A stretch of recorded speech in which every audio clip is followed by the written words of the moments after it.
سيدنا أحيد صلى الله عليه وسلم سيدنا وحيد صلى الله عليه وسلم. أعوذ بالله من الشيطان الرجيم. بسم الله الرحمن الرحيم.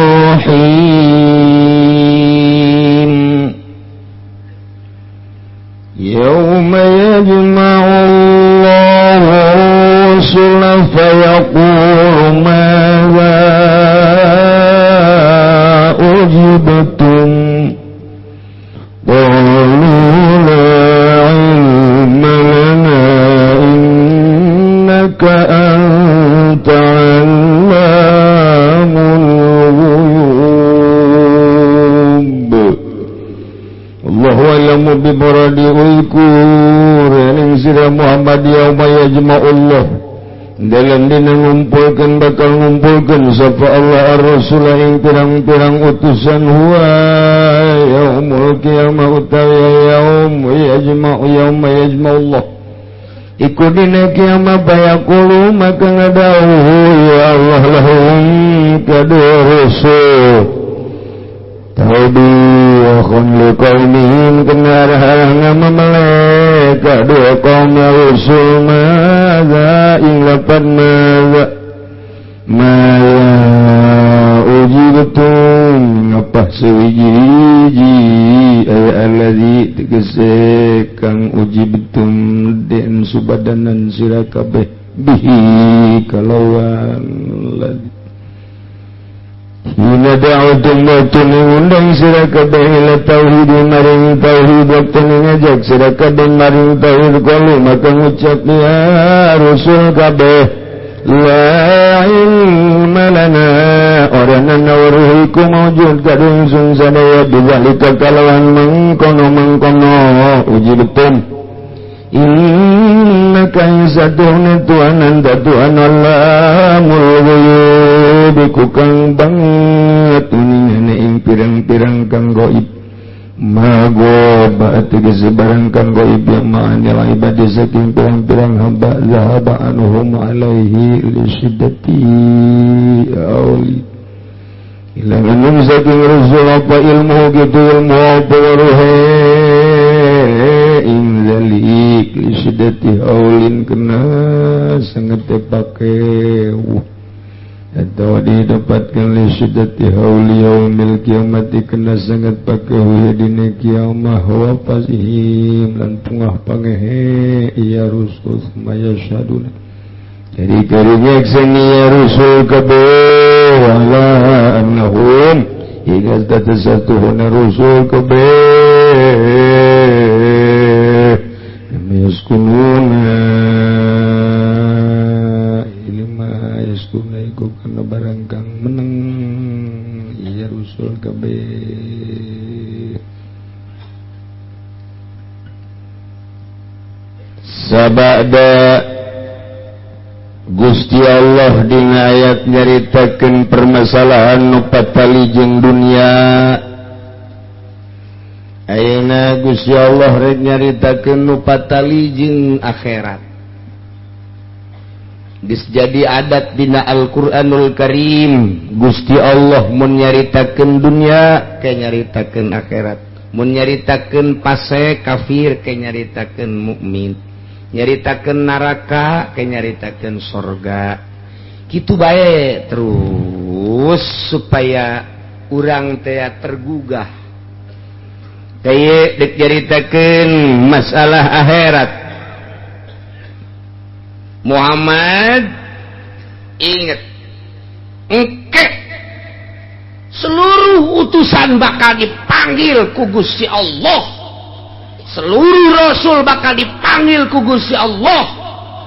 Dek ditanya tentang dakwahna di dunia, ditanya tentang risalahna, ditanya tentang pagaweana di dunia, sampai ke mana ngajakan manusia, sampai ke mana dakwah manusia, jeung datang ke mana eta umat nuturkeunana jeung jawaban umat datang ke mana bakal dikumpulkan para rasul di sidang ku Gusti Allah. Insyaallah. Lain bae para rasul cek Imam Qurtubi. Warasatul anbiya para ulama panggil setelah rasul para ulama. Dipanggil engke. Maneh kiai kan baheula. Urang mana sia? Abdi ti Balaraja. Tahun sabaraha sia jadi ulama? 2011. Zaman saha bupatina? Smet. Saha gubernurna? Ibu. Presidenna. Padahal geus teu dibejaan ge geus aya tulisanana. Tapi supaya jelas, nyata, kadenge ku balerea. Dipanggil orang. Ulama mana maneh? Apakah ulama mu'i? Atau ulama non-mu'i? Ditanya. Salila maneh jadi mu'i? Digaji ieu cabang teh 10 juta setahun. Batur mah masyarakat nu nyaho sia dibere 10 juta. Bahkan wakil ge jeung sekretaris teh dibere digunakeun pake naon teh duit eta gaji apa lain jeung sesuai teu sia teh jeung digawena. Ampura lain ampura. Nu nyaho digajina sabaraha duit dirahasiakeun. Hanya kepala MUI bae jeung cabang nu nyaho teh. Teu bere kieu nyaho, aing MUI. Dibere deui. Atuh kieu ge sarua. Aing MUI naon tuh? Dibere ku aing soekeun duitna. Kecuali gede. Gede geus urusanana. Ieu urang di sidang enggak. Kieu kieu di mana ya? Saya Batu Ceper. Kiai Batu Ceper di sidang. MUI bukan, Pak. Saya salap. Terus bagaimana? Saya ngajakin orang. Ngajakin orangnya pengen di alam, pengen dunia, bagi-bagi, Pak. Kadang-kadang pengen dikasih juga sih. Iya, sebahaya. Panti ditu da gitu menang dijual belikeun ayat teh la as'alukum alaihi ajra.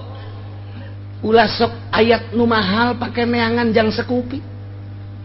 Ieu bakal disidang ke, masyaallah kuari mangeunangan meuli sekupi, meuli Vespa, meuli BMW, meuli Innova, dan lain sebagainya. Kuari, luar biasa moyah mayana. Engke sia disidang warasatul anbiya bener apa henteu? Insyaallah kari. Inggis. Lamun urang kos kitu inggis jasa sing ade ulah sok diojol.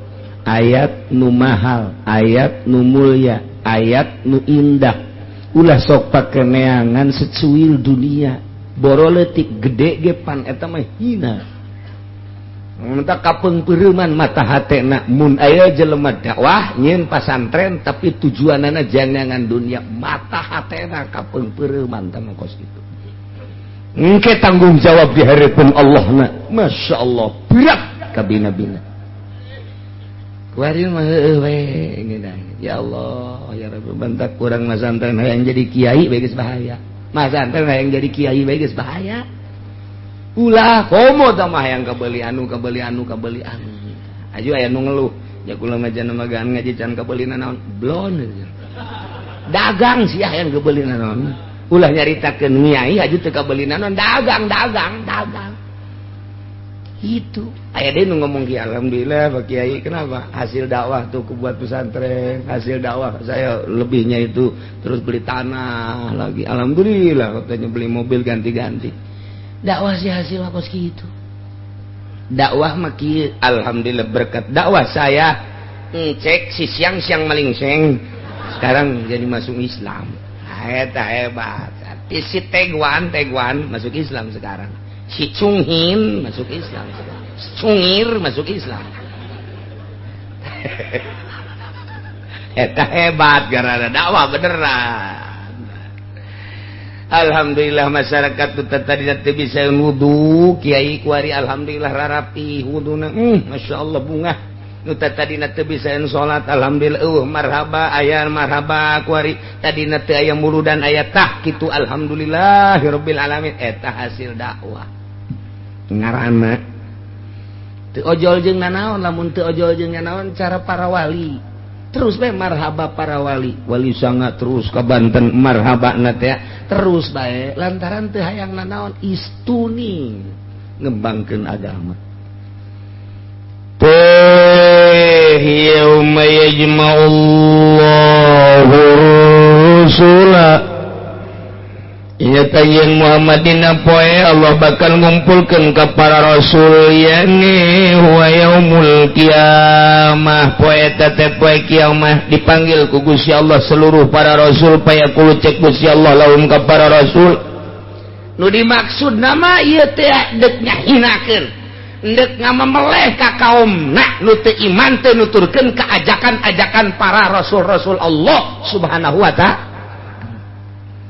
Gusti Allah maza ujibtum kumaha wahai para utusan kaula anjeun disubadanan anjeun diijabah anjeun ditanggapi soal ajakan-ajakan anjeun kudu nauhidkeun ka kula kaum anjeun kumaha tanggapanana coba lantaran ditanya teh di timbangan di hareupeunana belah dituna sorga aya jembatan Siratal Mustaqim seuneu ngagebrah-gebrah sekelilingna seuneu malaikat rentul umat loba jasa jadi lain hayang ngajawab para rasul teh inggis ku bisi rempan ku basa aduh kumaha lu adi ngajawab lantaran dijawab salah teh dijawab salah iya tanggung jawab terhadap umat tentang dakwahnya na luker ditanya ku Gusti Allah kan Gusti Allah mah maha uninga kau nanya aduh rempan amat beusi salah sedengkeun engke kawean ge bakal ditanya nu ditanya teh urang tapi kapan sungut nutup mata nutup celi nutup kabeh narutup nu ditanya teh lain diri urang nu ngajawab tapi anggahota yauma naqtimu ala afwahihim wa tukallimuna aydihim wa tashhadu arjuluhum bima kanu yaksibun urang ditutup kabeh ketika ditanya leungeun ngajawab ketika ditanya suku ngajawab ketika ditanya betul ngajawab ketika ditanya zakar urang kikieu ngomong sorangan geus teu kudu hese ieu rasul ge ditanya aduh embung aya nu ngajawab Kangjeng Nabi ge aya di dinya Kangjeng Nabi Isa aya Kangjeng Nabi Musa aya Kangjeng Nabi Harun Kangjeng Nabi Sulaiman Kangjeng Nabi Daud berbagai kangjeng Nabi Lut kangjeng Nabi Hud kabeh kangjeng Nabi Nus kangjeng Nabi Adam aya kabeh di dinya sugan ngajawab neraka lantaran jembatan Siratal Mustaqim seuneu ngagebrah-gebrah timbangan geus masang bae kieu ditonton ku seluruh manusia imimiti kangjeng Nabi Adam datang ke akhir umat kangjeng Nabi urang wabeh nangtung tanpa make busana. Dek busana di mana tuh? Jangan tekstil lagi. Pabrik lagi guys, reak guys kabeh.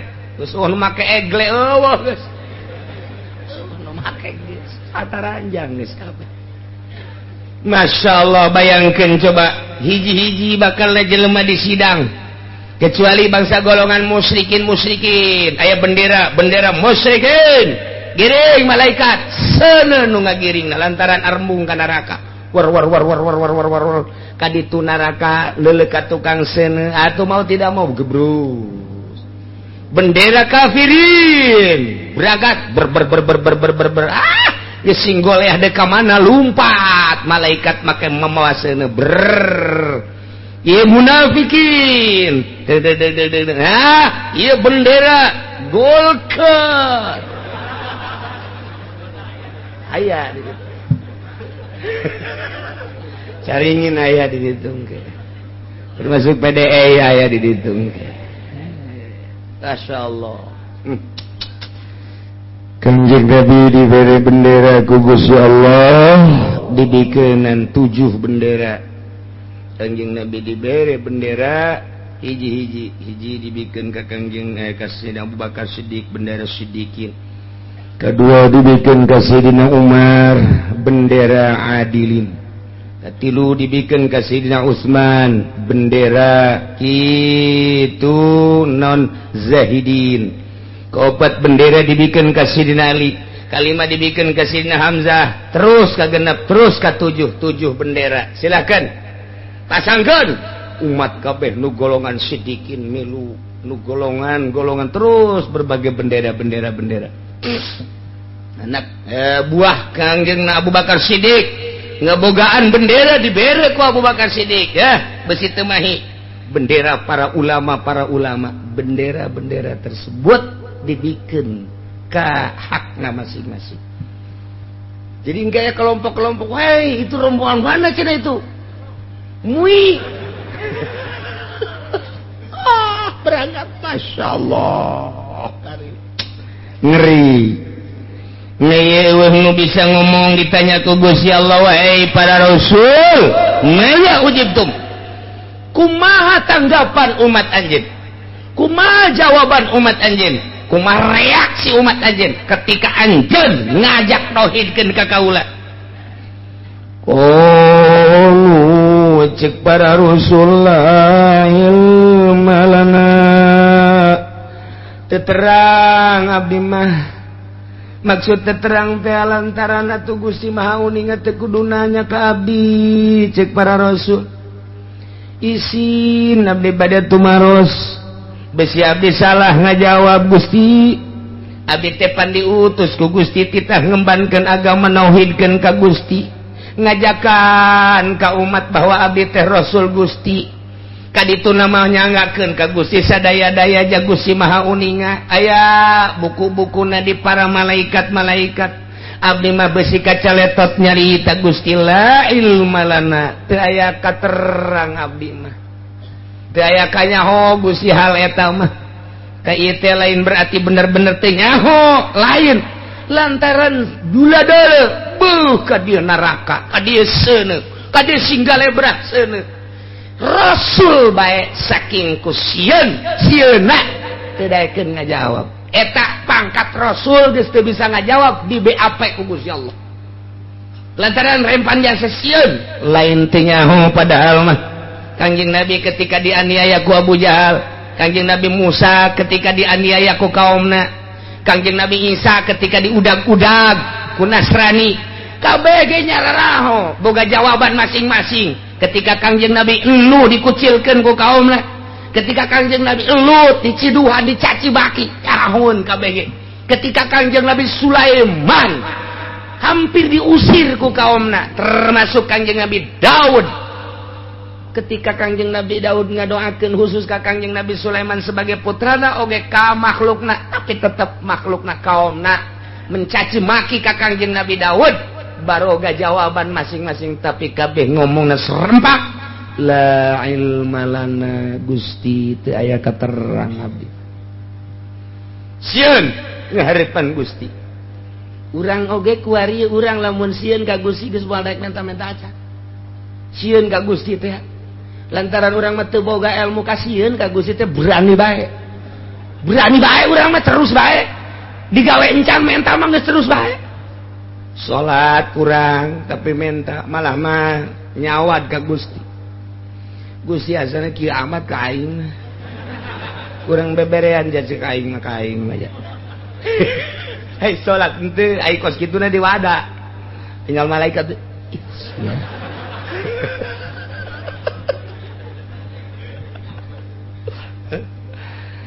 Kaya teh bahasa la ilma lana naon eta hebah ka Gusti urang lamun hebah ka Gusti moal boga rasa ilmu urang diangkat jadi wali teh rahasiana kunaon ketika urang teu boga ilmu lamun urang boga ilmu moal diangkat jadi wali datang ka modal moal diangkat jadi wali lamun urang geus teu boga ilmu karak diangkat jadi wali atuh bodoh berarti tuh sia mah kitu bae sih hartina teu ngarasa boga ilmu lamun geus teu ngarasa boga ilmu kakarak timbul tawadu ilmu naon atuh Gusti di abdi da sadaya dageh Gusti nu masihan loba anu boga ilmu waktu ku Gusti dicokot bah jaatuh naon Gusti mere ilmu ditempelkeun ka otak abdi ketika dicokot ku Gusti atuh jauh naonan abdi mah teu daya teu upaya nu boga daya jeung upaya mah Gusti abdi mah teu boga ilmu anu sia hirup atuh hirup abdi pan pamasihan ti Gusti kecil ketika Gusti atuh nyabut hirup abdi mah atuh abdi deuk aya naonan boro-boro nu susah cara abdi nu sugih ge cara Soeharto cara Ibu Tin jabae paeh mah paeh bae ku Gusti cek Gusti paeh mah paeh bae atuh ieu hirup abdi teh pan nu Gusti teu ngaku ka hirup teu ngaku ka ilmu teu ngaku ka gerak-gerak urang nu Gusti sadayana geus teu aya naon abdi mah gaeng ka Gusti bae ieu mah ya Gusti sia ibadah ka aing meureun sieun ka neraka henteu Gusti besi abdi pajar sieun ka neraka belum abdi moal mundur setika-tika can hayang ka sorga meureun teu Gusti andai kata abdi ieu ibadah hayang ka sorga ku Gusti abdi asupkeun ka sorga abdi bade lompat dari keluar deui bener sia bener bung ka sorga bung teu sieun ka neraka teu belum abdi kuari keneh Gusti eta di dunia teh kos kitu teh atuh hayang naon sia hayang ka nu nyieun sorga jeung nyieun neraka ka Gusti bae abdi dia lamun abdi geus diaku ku Gusti sanajan dikanarakakeun neraka ge moal panas sanajan kuari boga mersi woh asena ge tiis aya nu kolot nyarekanan bae mah atuh hareudah urang naik mobil di sisi diri nu kolot ngocoprak asena tiis ge hareudah geus kieu deui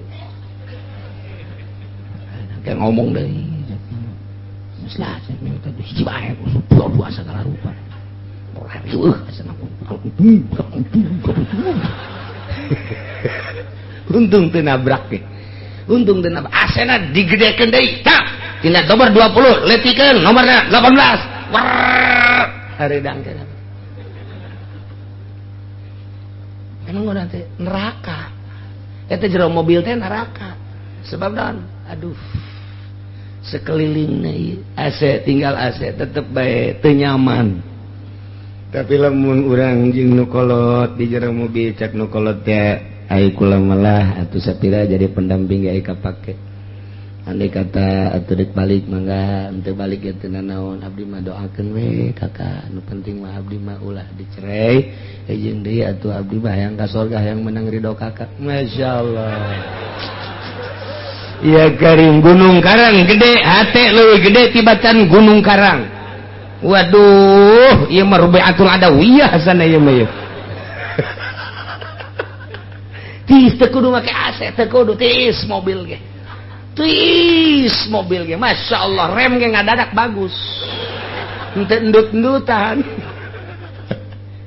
nah ibadah teh lamun urang masih kene boga rasa masih kene boga rasa pinter masih kene boga rasa bener boga rasa bener teh ngahalangan hijab teu bisa urang masih kene boga rasa bener atuh enggeus moal naik moal jadi wali moal urang teh dihareupeun Gusti pinuh ku dosa Gusti batur nu pinuh ku dosa abdi mah leuwih pinuh batur memereungan setengah dunia abdi mah liput dunia ge ku dosa abdi nyanggakeun sadaya-daya Gusti tah geus teu boga rasa pinter teu boga rasa gagah teu boga rasa sagala rupa berarti urang lamun masih kene salat nyekelan syariat sesuai jeung Fathul Muin moal jadi wali moal jadi wali teh kos kitu teh ji atuh kudu ulah lain ulah tolol sia mah kitu bae lanan ieu mah keur carita wali kudu dilepaskeun eta pindah alam eta mah alam syariat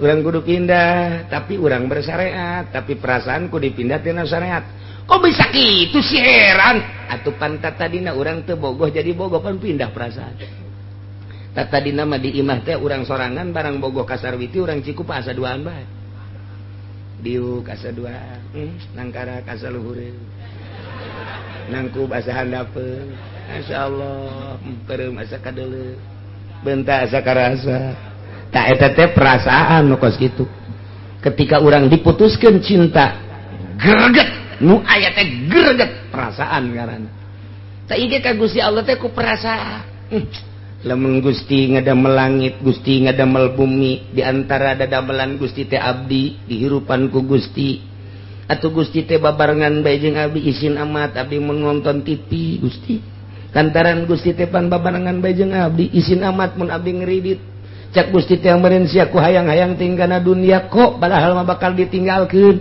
kok make jeung maksakeun teuing isin urang teh ka Gusti mulai kerenyet isin boro-boro di luar di jero kamar ge da Gusti mah teu kahalangan ku nanaon pandeuleukeun bae di jero kamar ge urang ge diuk ge masih kieu neuk ka kasur ge ka kasur gisin Gusti awak abdi kudu di kasuran embol-embolan kieu ya isuk pageto mah abdi teh bakalna dikubur lah eueuh nanaonan bakal langsung kana taneuh abdi mah bade di taneuh bae Gusti ngan make kasur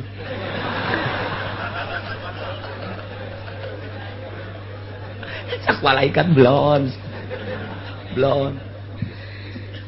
ditanya ku pamajikanna kaji ku ieu sare ku ada dihandap bae lah aing geus tasawuf caki uci ge cak pamajikanna karang kuari bae tasawuf supaya teh ditanya di gaji atuh ulah sok dihandap ka luhur kunaon teh kunaon sia yang dihandap bae tanya dia menang saminggu deui ji bakaji beneran ieu masuk dihandap bae kok sarena dihandap memang kumaha itu beneran eta nuturkeun surah ki uci apa lain kunaon cak dukun cenah ge lamun dihandap mah moal kena teluh tuh berarti kan geus lain tasawuf deui bae eta urang Cikupa mah kos kitu tah aya dihandap nurut ka dukun geus macem-macem eta teh urang merendah diri di hareupeun Allah teh datang ka mana Masya Allah tah la ilma lana teu aya katerang Gusti abdi mah nyanggakeun sadaya-daya andai kata abdi leres ngalaksanakeun dakwah ka Gusti atuh alhamdulillah teu leres nyanggakeun sadaya-daya adapun abdi ditaruh soal umat soal kaum kumaha jawaban-jawabanana atuh nyanggakeun sadaya-daya lantaran innaka anta allamul ghuyub saenyana Gusti mah anta Gusti Allamu sigat mubalagah maha sagala-gala uninga maha terang Gusti makan gaib atuh geus teu kudu naroskeun ka abdi tamah tak atuh kunaon Allah nanyakeun ka para rasul tak eta teh lain rasul nu ditanya mah Kangjeng Rasul para rasul nu dimaksud nama umat pan umat mah ngadengekeun ketika ditanya wahai Isa abdi Gusti anjeun dakwah di dunia dilaksanakeun Gusti kumaha jawaban umat anjeun kaum anjeun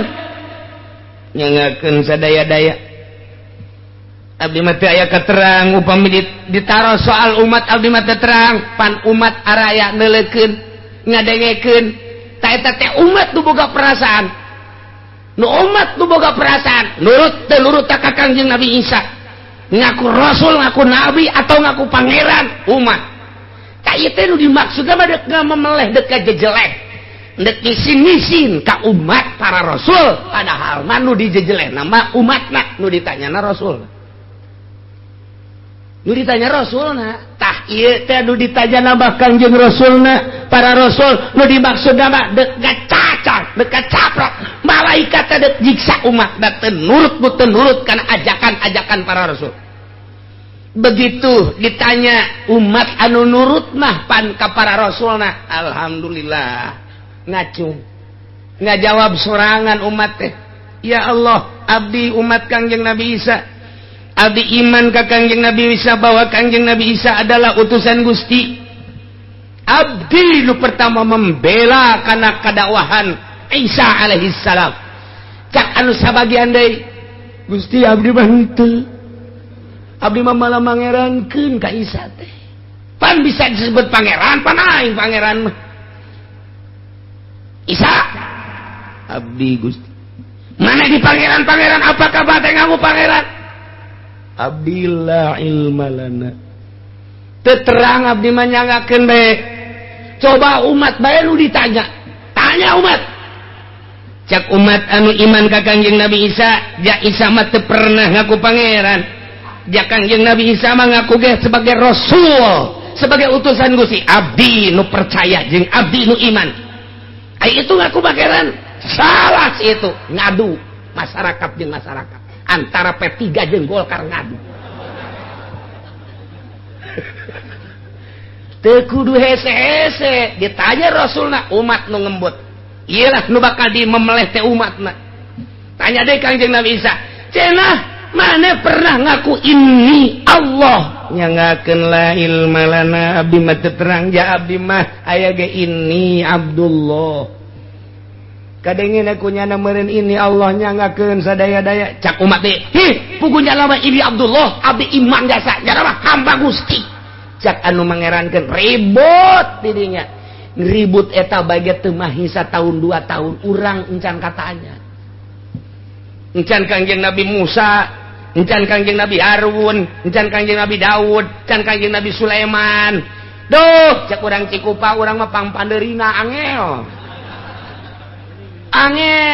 cenah urang mah ieu kulantaran karunyaeun Kangjeng Nabi ka Gusti Allah ka Kangjeng Nabi Muhammad mah umat Muhammad heulakeun mana urang Cikupa abdi sangaran soleh abdi bela bukuna pan main kartu balulu dia heulakeun geus mangga diheulakeun ka mana Gusti neraka pan abdi soleh soleh ge ngaran doang buku sia KTP doang si soleh neraka cak si soleh alhamdulillah kunaon si amde diheulakeun deres bae cenah sakieu teh pokona ka surga ka neraka diheulakeun mangeuneun bae pan diheula-heulakeun urang Bojong urang Cikupa urang Blaraja brus